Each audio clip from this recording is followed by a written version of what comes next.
Hello दोस्तों, यारों, कैसे हो आप सब। आप देख रहे हो what if Naruto has Gojo eyes series और आज का एपिसोड कहानी को एक बिल्कुल नए मोड पर ले जाने वाला है। अगर आपने अभी तक पिछला एपिसोड नहीं देखा है तो पहले वो जरूर देख लेना ताकि कहानी सही तरीके से जुड़ी रहे। अगर ये एपिसोड आपको सच में पसंद आए और लगे कि कहानी नेक्स्ट लेवल जा रही है तो हाइप पॉइंट देना मत भूलना। ये क्रिएटर्स के लिए बहुत बड़ा सपोर्ट होता है। और हाँ, वीडियो खत्म होने के बाद कमेंट जरूर करना और बताना कि इस एपिसोड का सबसे बेस्ट मोमेंट कौन सा लगा। नारुतो सासुके के पीछे पीछे वैली ऑफ द एंड तक पहुंचता है और वहीं दोनों की जबरदस्त लड़ाई शुरू होती है। सासुके कर्स सील स्टेज एक और फिर स्टेज 2 एक्टिव करता है, लेकिन नारुतो अपनी ब्लू और रेड कर्स तकनीक से उसकी ताकत को दबा देता है। आखिर में नारुतो पूरी ताकत से रासेंगन मारता है जिससे सासुके घाटी की दीवार से टकराकर बेहोश हो जाता है। काकाशी उसे कोनोहा अस्पताल ले जाते हैं इलाज के लिए। नारुतो होकागे ऑफिस जाकर त्सुनादे को पूरी रिपोर्ट देता है। सब सुनकर त्सुनादे बहुत गुस्से में आ जाती हैं। जब वे अस्पताल पहुंचती हैं तो त्सुनादे सासुके को गांव से विश्वासघात करने के लिए बुरी तरह डांटती हैं और गुस्से में उसे माँ बहन की गालियां भी दे देती हैं कि उसने कोनोहा को धोखा क्यों दिया। मैं शिनोबी के पद से हटाया जाता है, यही तुम्हारी सजा होगी। त्सुनादे की आवाज सख्त और अंतिम थी। उसके शब्दों के साथ ही कमरे की हवा भारी हो गई। त्सुनादे, आप ऐसा नहीं कर सकती। जिराया ने तुरंत विरोध किया। उसका शिनोबी स्टेटस छीन लेना सही नहीं है। सासुके अब भी छोटा है, उससे गलती हुई है, लेकिन हम उसे सही रास्ते पर वापस ला सकते हैं। त्सुनादे ने तीखे अंदाज में उनकी ओर मुड़कर देखा। चेहरा सख्त था। जिराया, ये उम्र की बात नहीं है, ये लॉयल्टी की बात है। सासुके ने गांव, अपने दोस्तों और हम सबको छोड़ने का फैसला किया, वो भी ओरोचिमारू के लिए। अरे अरे, ग्रैनी त्सुनादे, नारुतो ने हल्के बेफिक्र अंदाज में कहा। थोड़ा ज्यादा कठोर नहीं हो रही आप? सासुके बस थोड़ा भटक गया है, बस इतना ही। हम अभी भी इसे त्सुनादे रास्ता दिखा सकते हैं, है ना? त्सुनादे, जिराया कुछ कहना चाहते थे। जिराया, इस मामले से तुम्हारा कोई लेना देना नहीं है। त्सुनादे ने तुरंत काट दिया। इसलिए बीच में मत पड़ो। एक्चुअली है, जिराया ने शांत लेकिन ठोस स्वर में कहा, क्योंकि इसमें मेरा स्टूडेंट शामिल है। उन्होंने नारुतो की तरफ इशारा किया।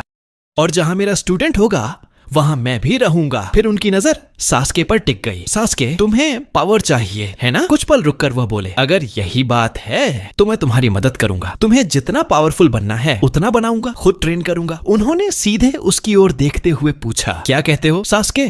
कमरे में कुछ पल खामोशी रही। सासुके चुप था तो नारुतो ने बात शुरू की। हे, स्ट्रांग बनना है ना तुझे? जिराया सेंसे खुद हेल्प ऑफर कर रहे हैं। मैं सोचूंगा। सासुके ने नजरें चुराते हुए धीरे से कहा। क्या बोला? नारुतो हल्का सा मुस्कुराया। थोड़ा जोर से बोल, सुनाई नहीं दिया। मैंने कहा सोचूंगा। इस बार आवाज थोड़ी ऊंची थी। ठीक है, इतना हाइपर होने की जरूरत नहीं है। नारुतो हंस पड़ा। जिराया ने त्सुनादे की तरफ मुड़कर कहा, तो क्या कहती हो त्सुनादे?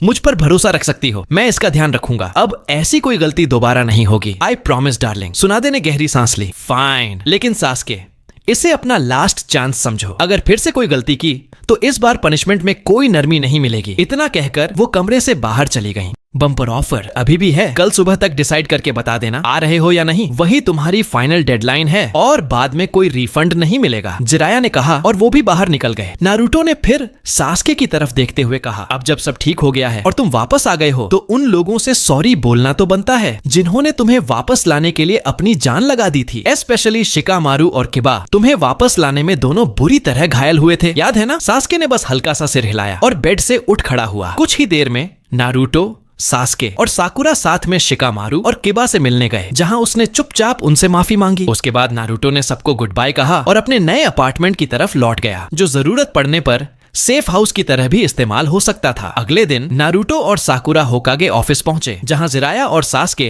पहले से ही त्सुनादे से बात कर रहे थे। तो डिसाइड कर लिया जिराया सेंसे के साथ ट्रेनिंग के लिए जा रहे हो? नारुतो ने पूछा। सासुके ने सिर हिलाया। हाँ, इस बार मैं जरूर तुझसे ज्यादा स्ट्रांग बनकर लौटूंगा। सपने देखना बुरी बात नहीं है, उसे खुली आंखों से दिन में देखना गलत बात है। नारुतो ने हल्की मुस्कान के साथ जवाब दिया। जिराया ने बीच में कहा, नारुतो तुम भी हमारे साथ चलो ना, रास्ते में तुम्हें भी काफी कुछ सीखने को मिलेगा। नारुतो ने सिर हिलाया। मुझे नहीं लगता ये सही आइडिया है। विलेज में पहले ही शिनोबी की कमी है और अब जब मैं चुनिन हूँ जिम्मेदारी भी ज्यादा है। ऐसे में मेरा विलेज छोड़ना ठीक नहीं होगा। उसने त्सुनादे की तरफ देखते हुए कहा, आपको भी यही सही लगता है ना? त्सुनादे ने शांत नजर से देखा। तुम इसके साथ ठीक हो नारुतो? हाँ, कोई समस्या नहीं, मैं समझता हूँ। नारुतो ने भरोसा दिलाया। फिर उसने सासुके की तरफ मुड़कर मुस्कुराते हुए कहा, स्ट्रॉन्ग बनकर वापस आना। लौटने के बाद हमारा 1v1 फाइट पक्का है। कुछ देर बाद जिराया और सास्के होकागे ऑफिस से बाहर निकले। नारुतो और साकुरा भी उनके साथ चलते हुए कोनोहा गेट तक आए। गेट पर पहुंचकर दोनों ने उन्हें विदा किया। जिराया और सास्के विलेज छोड़कर आगे बढ़ गए। नारुतो चुपचाप उन्हें जाते हुए देखता रहा। उम्मीद है जितना स्ट्रांग बन सकते हो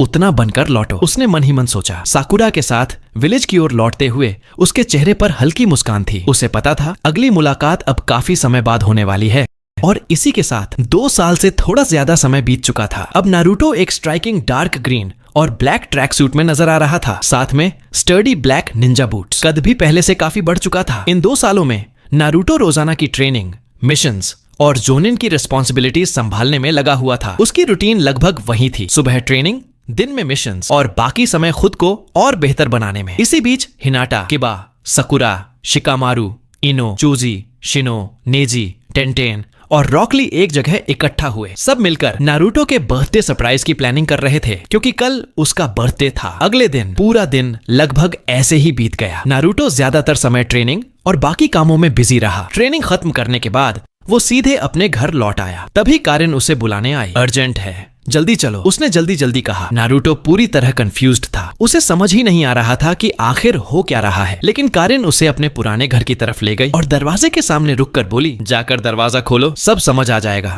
जैसे ही नारुतो ने दरवाजा खोला और अंदर कदम रखा, अचानक पूरा कमरा रोशनी से भर गया। पार्टी पॉपर्स और फायरवर्क्स की आवाज गूंज उठी। Happy birthday! कमरा जाना पहचाना चेहरों से भरा हुआ था। Sakura, Hinata, Kiba, Shino, Neji, Tenten, Rock Lee, Shikamaru, Ino, Choji, साथ ही उनके मेंटर्स भी मौजूद थे, जैसे काकाशी और माइट गाय। नारुतो कुछ पल के लिए बिल्कुल स्टंट रह गया, फिर धीरे धीरे मुस्कुराते हुए सबकी तरफ बढ़ा। लेकिन वो कुछ बोल पाता उससे पहले पीछे से एक आवाज आई। मुड़कर देखा तो वहां जिराया खड़े थे और उनके साथ सास्के। उसके चेहरे पर साफ साफ सरप्राइज झलक रहा था। सोचा इस बार तुम्हें बर्थडे पर सरप्राइज दिया जाए, जिराया ने मुस्कुराते हुए कहा। और वैसे आइडिया इसका था। उन्होंने सास्के की तरफ इशारा करते हुए जोड़ा, नहीं, ये मेरा आइडिया नहीं था। सास्के ने तुरंत इनकार किया। एनीवे, हैप्पी बर्थडे, उसने हल्की सी अजीब मुस्कान के साथ कहा। थैंक्स, और तुम्हारा वापस आना अच्छा लगा, नारुतो ने जवाब दिया। फिर बाकी सबकी तरफ मुड़कर बोला, सच में यार ये बहुत बढ़िया था, दात्ते बायो। सकुरा तुरंत बोली, नारुतो थैंक यू बोलने की जरूरत नहीं है, हम दोस्त हैं, इतना तो बनता है। बाकी सभी ने सहमति में सिर हिलाया। सबने मिलकर गाना शुरू किया, happy birthday to you. Naruto ने केक काटा और पहला पीस हिनाटा को दिया, फिर बाकी सबको, और इसी तरह नारुतो 15 साल का हो गया। अगली सुबह, क्या नारुतो अब जोनिन बन गया है? सास्के ने हैरानी से पूछा, जो सकुरा के साथ बैठा था। हाँ, 3 साल हो चुके हैं, तो सकुरा ने सिर हिलाते हुए कहा। तभी पीछे से एक आवाज आई, वह नारुतो था। अगले ही पल वो टेलीपोर्ट होकर सीधे सास्के और साकुरा के पास आ खड़ा हुआ। तो तुम दोनों यहाँ क्या कर रहे हो? बस ऐसे ही बात कर रहे थे। तो अब तू जोनिन बन गए हैं? हाँ, सास्के ने हल्के तंज में कहा। हाँ, लेकिन टेंशन मत ले, जूनियर एग्जाम्स आने वाले हैं, तुम्हें भी प्रमोशन का मौका जल्द मिल जाएगा, नारुतो ने उसे भरोसा दिलाया। एनीवे, मुझे अब निकलना चाहिए। इतना कहकर नारुतो वहां से चला गया। विलेज के एक शांत हिस्से में काकाशी और जिराया साथ चलते हुए बातचीत कर रहे थे। अब वक्त आ गया है कि तुम सास्के पर नजर रखो, मेरे पास और भी ड्यूटीज हैं, इसलिए ये जिम्मेदारी अब तुम्हारी, जिराया ने कहा। काकाशी ने शांत स्वर में कहा। अब वो पहले से काफी मैच्योर लग रहा है, सिर्फ मैच्योर ही नहीं, काफी खतरनाक भी हो गया है। जिराया ने सहमति जताई। ये अच्छी बात है, काकाशी ने शांत स्वर में जवाब दिया। फिर जिराया थोड़ा गंभीर हुए। जिन लोगों पर हम इतने समय से नजर रखे हुए हैं, अब वो जल्द ही सामने आने वाले हैं। इतना सुनते ही काकाशी का ध्यान भी उनकी तरफ गया। तो आखिरकार उन्होंने छिपना छोड़ ही दिया, काकाशी ने गंभीर स्वर में कहा। एक न एक दिन तो होना ही था, जिराया ने सहमति जताई। अकात्सुकी, काकाशी ने धीमे स्वर में कहा। तो कोई अंदाजा है अब वो सामने क्यों आ रहे हैं? आखिर चाहते क्या हैं? काकाशी ने जिराया से पूछा। जिराया ने गंभीर स्वर में जवाब दिया। उनका असली मकसद अभी भी साफ नहीं है, लेकिन एक बात पक्की है, वो नारुतो के अंदर मौजूद 9 टेल्स के पीछे हैं, किसी खतरनाक वजह से। इसीलिए मैं हमारे सभी फ्रेंडली विलेजेस को अलर्ट कर रहा हूँ, उन्हें सिक्योरिटी बढ़ाने और सतर्क रहने की वार्निंग दे चुका हूँ। इस बीच सैंड विलेज के बाहर काले क्लोक्स में लिपटे 2 लोग, जिन पर लाल बादलों का निशान बना था, धीरे धीरे सैंड विलेज की तरफ बढ़ रहे थे। उनके सिर पर वही तरह की टोपी थी जैसी इटाची और किसामे पहना करते थे। वापस कोनोहा में तो जैसा हमने पहले तय किया था, सास्के अब तुम्हारे भरोसे है, हमें तैयार रहना होगा। अकात्सुकी फिर से एक्टिव होने लगे हैं, मैं निकल रहा हूँ, उनके बारे में जितनी जानकारी मिल सके इकट्ठा करके लाऊंगा, जिराया ने काकाशी की तरफ देखते हुए कहा। काकाशी ने बस हल्का सा सिर हिलाकर हामी भर दी। फिर मिलता हूँ, इतना कहकर जिराया धुएं के एक गुब्बार के साथ वहीं से गायब हो गए। अगली सुबह एक बार फिर टीम 7 नारुतो, सास्के, साकुरा और काकाशी मिशन असाइनमेंट डेस्क की ओर बढ़ रहे थे। 3 साल की लंबी जुदाई के बाद ये टीम आखिरकार एक साथ किसी जॉइंट मिशन के लिए फिर से इकट्ठा हुई थी। होकागे के डेस्क के सामने खड़े होते ही सुनादे ने घोषणा की, नारुतो, ये तुम्हारा चारों का ग्रुप के तौर पर आखिरी मिशन हो सकता है। एक ही टीम में 2 जोनिन होना या एक ही मिशन पर भेजना ज्यादा सही तरीका नहीं है। इसीलिए अब से तुम लोअर रैंक्ड निंजास की अलग अलग टीमों को लीड करोगे। वो आगे कुछ और कह पाती, उससे पहले ही मिशन असाइनमेंट रूम का दरवाजा सरकते हुए खुला। लेडी सुनादे, एक महिला अंदर आई, हाथ में एक कागज ली। बुरी खबर है, उसने गंभीर आवाज में कहा। क्या हुआ? सुनादे ने तुरंत पूछा। सैंड विलेज से अर्जेंट मैसेज आया है, महिला ने जवाब देते हुए कागज आगे बढ़ा दिया। सैंड से? सुनादे ने हैरानी से दोहराया और कागज देखने लगी। उनके चेहरे का रंग उड़ गया। आखिर हुआ क्या है? नारुतो ने भी सवाल किया। सैंड विलेज के काजे कागे को अकात्सुकी ने पकड़ लिया है, सुनादे ने सच्चाई सामने रख दी। ये खबर सुनते ही पूरी टीम के चेहरे पर साफ झटका दिखाई दिया, लेकिन उन्होंने तुरंत खुद को संभाल लिया। तो उन्होंने अपनी चाल चल ही दी। हाँ, नारुतो ने रिएक्शन दी। अफसोस है कि पहले मेरे पीछे नहीं आए, उसने बेपरवाही से जवाब दिया। हमारी अकात्सुकी की गतिविधियों पर जो सीक्रेट इंफॉर्मेशन है वो किसी भी दूसरे विलेज से बेहतर है। इसी वजह से हमें इस ग्रुप को समझने में बढ़त मिली हुई है। सैंड विलेज ने हमारी मदद मांगी है, सुनादे ने उन्हें हालात समझाते हुए कहा। इसीलिए टीम 7, तुम्हारा नया असाइनमेंट है सैंड विलेज जाना और उनकी मदद करना ताकि उनके काजे-कागे को वापस लाया जा सके। सैंड विलेज के रेगिस्तानी इलाके में देईदारा के साथ एक जबरदस्त लड़ाई के बाद गारा को अकात्सुकी के 2 सदस्यों ने कैद कर लिया था। गांव और वहां के लोगों को बचाने के लिए उसने पूरी जान लगा दी, लेकिन आखिर में वो काबू में आ गया और डेडारा उसे अपने साथ उठा ले गया। उधर कोनोहा में घोषणा सुनने के बाद टीम 7 कोनोहा के मुख्य गेट पर इकट्ठा हो गई, हिडन सैंड के लिए निकलने को तैयार। हम अभी तक यहीं क्यों खड़े हैं? चलो निकलते हैं, नारुतो ने उतावलेपन से कहा। पास में सुनादे और शिजुने खड़ी थीं। जैसे ही वो निकलने की तैयारी कर रहे थे, अचानक जिराया वहां आ पहुंचे। तो तुम लोगों ने खबर सुन ली है ना? जिराया ने सुनादे और टीम 7 से पूछा। हाँ, मैं टीम 7 को सैंड विलेज भेज रही हूँ ताकि वे उनके काजे-कागे को वापस लाने में मदद कर सकें। सुनादे ने पुष्टि की। नारुतो, जिराया ने पुकारा, तुम्हें पता है अकात्सुकी तुम्हारे पीछे क्यों है ना? बिल्कुल, उन्हें मेरे अंदर का 9 टेल्स चाहिए। नारुतो ने बिना झिझक जवाब दिया। अच्छा है, तुम्हें समझ है, जिराया ने संतोष से कहा। फिर उन्होंने सास्के की तरफ देखा। सास्के, तुमसे कुछ बात करनी है, कहते हुए जिराया उसे एक तरफ ले गए ताकि अकेले में बात कर सकें। उनकी बातचीत खत्म होने के बाद टीम 7 पूरी तरह मिशन के लिए तैयार थी। चलते हैं, काकाशी ने कहा और सभी सैंड विलेज की ओर रवाना हो गए। अकात्सुकी, हम आ रहे हैं, नारुतो ने दृढ़ आवाज में कहा। रास्ते में टीम 7 को तिमारी मिलती है। उसे सैंड विलेज की हालत और काजे-कागे के किडनैप होने की खबर मिलती है, जिससे वो परेशान हो जाती है। इसके बाद वो भी टीम 7 के साथ सैंड विलेज के लिए निकल पड़ी। लगातार 2 दिन की यात्रा के बाद आखिरकार टीम 7 सैंड विलेज पहुंच गई। उसी दौरान दूसरी जगह है, डेडारा अपने पक्षी के साथ गारा को लेकर अकात्सुकी के ठिकाने पर पहुंच गया। वहां पहुंचते ही उन्होंने गारा से टेल्ड बीस्ट निकालने की प्रक्रिया शुरू कर दी। उधर सैंड विलेज में तिमारी को जैसे ही कंकुरों की हालत के बारे में पता चला, उसके चेहरे का रंग उड़ गया। बिना एक पल गंवाए वो तुरंत सैंड विलेज हॉस्पिटल की ओर भागी और टीम 7 भी उसके साथ ही वहां की तरफ निकल पड़े। जैसे ही सभी ऑपरेशन रूम में दाखिल हुए, उन्होंने देखा कि कंकुरो बेड पर लेटा हुआ है और चारों तरफ मेडिकल निंजाज उसकी देखभाल में लगे हैं। साकुरा ने हालात को ध्यान से देखा और गंभीर आवाज में बोली, जल्दी से चेक करने पर लग रहा है कि ये हैवी मेटल टॉक्सिन है जो मसल सेल्स को बुरी तरह डैमेज कर रहा है और उनकी स्ट्रक्चर को कमजोर कर रहा है। तुमने ये इतनी जल्दी कैसे समझ लिया? एक सूना मेडिक हैरानी से बोला। वो लोग खुद काफी देर से वजह पता करने की कोशिश कर रहे थे, लेकिन कुछ समझ नहीं आया था। पास खड़ा नारुतो सब ध्यान से देख रहा था। उसने हल्का सा सिर हिलाकर बात से सहमति जताई। सब लोग थोड़ा स्पेस दो, नारुतो ने शांत और कॉन्फिडेंस भरे अंदाज में कहा। उसकी आवाज सुनते ही सूना के मेडिक्स तुरंत पीछे हट गए। उनकी आंखों में जिज्ञासा भी थी और चिंता भी। तुम क्या करने वाले हो? साकुरा ने भरोसे और उत्सुकता के साथ पूछा। अरे दादी, सुनादे से कुछ ट्रिक्स सीखी हैं और एक नई टेक्निक भी है मेरे पास, हीलिंग के काम आएगी, नारुतो ने सहज आत्मविश्वास के साथ जवाब दिया। उसने गहरी सांस ली और मन ही मन कंकुरो के ठीक होने की कल्पना की। अगले ही पल उसकी हथेली चमकदार सफेद रोशनी से जगमगाने लगी। अब वक्त है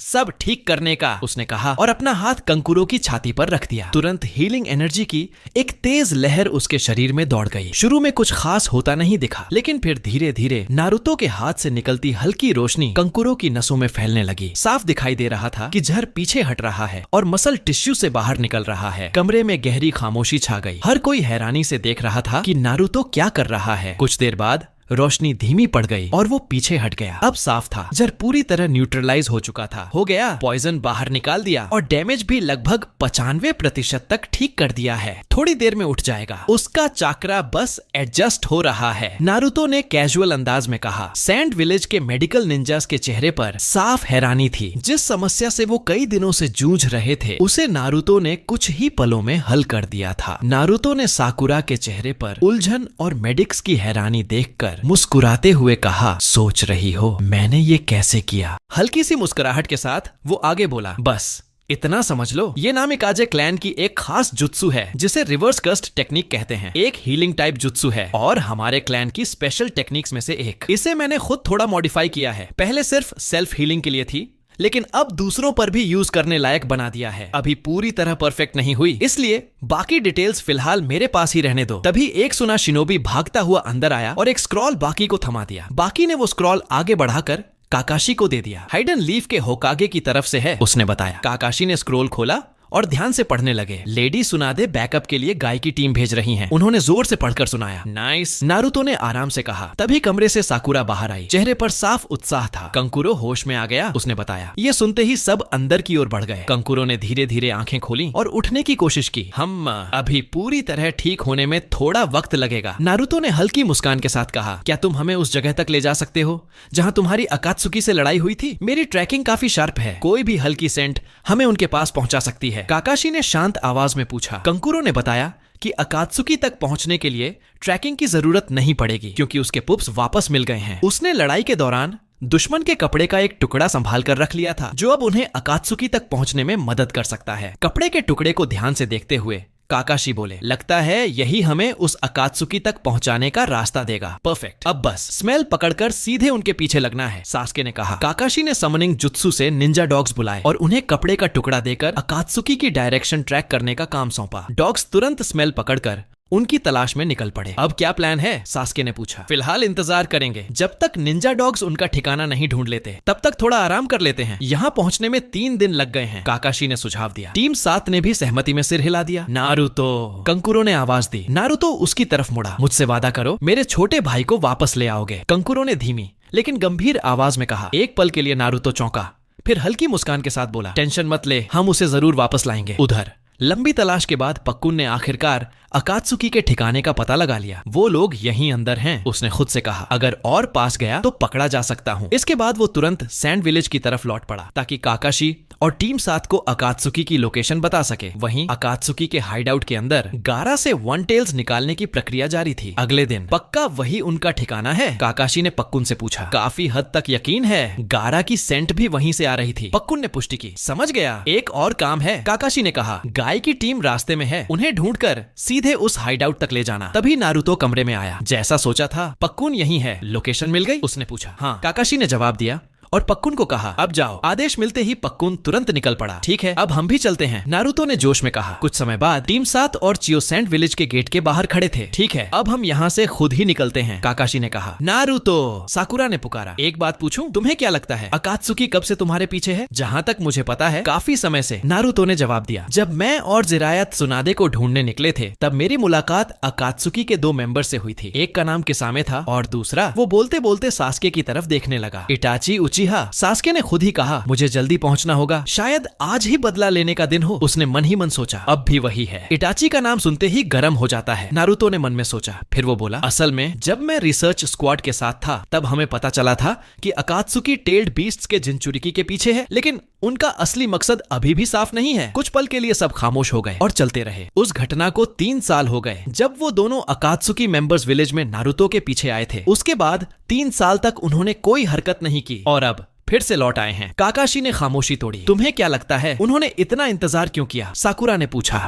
शायद वो पहले ही कदम उठाना चाहते थे, लेकिन किसी वजह से नहीं उठा पाए। जिराया ने बताया था कि नारुतो ने लगभग एक अकात्सुकी मेंबर को हरा ही दिया था। फिर सास्के वहां पहुंचा और इटाची से हार गया। उसके बाद जब जिराया पहुंचे तो वो लोग भाग गए, काकाशी ने समझाया। इसी बीच पक्कुन को रास्ते में गाय की टीम मिल गई। वो तुरंत उन्हें अकात्सुकी के हाइडआउट की दिशा में ले जाने लगा। उधर अकात्सुकी के ठिकाने पर उन्हें खबर मिल चुकी थी कि गाय की टीम और टीम साथ दोनों उनकी तरफ बढ़ रहे हैं। उनका हाइडआउट अब एक्सपोज हो चुका था। गाय की टीम को रोकने के लिए किसामे को भेजा गया और टीम 7 का रास्ता रोकने के लिए इटाची उचिहा आगे बढ़ा। इधर टीम 7 बिना किसी रुकावट के अकात्सुकी के हाइडआउट की ओर बढ़ती रही। फिलहाल सब शांत था, लेकिन यह सन्नाटा ज्यादा देर रहने वाला नहीं था। अचानक उनके रास्ते में एक परिचित शख्स आकर खड़ा हो गया। काले क्लोक पर लाल बादलों का निशान, ये आंखें, कहीं ये वही तो नहीं? चियो ने मन ही मन सोचा। इटाची उचिहा, नारुतो ने पहचानते ही कहा। सबके चेहरे के भाव बदल गए। नारुतो ने एक नजर सास्के पर डाली। उसके चेहरे पर हल्की सी मुस्कान थी। फिर से मुलाकात हो ही गई। इटाची की शांत आवाज गूंजी, ये इटाची उचिहा है। साकुरा ने मन ही मन सोचा, इसका चक्रा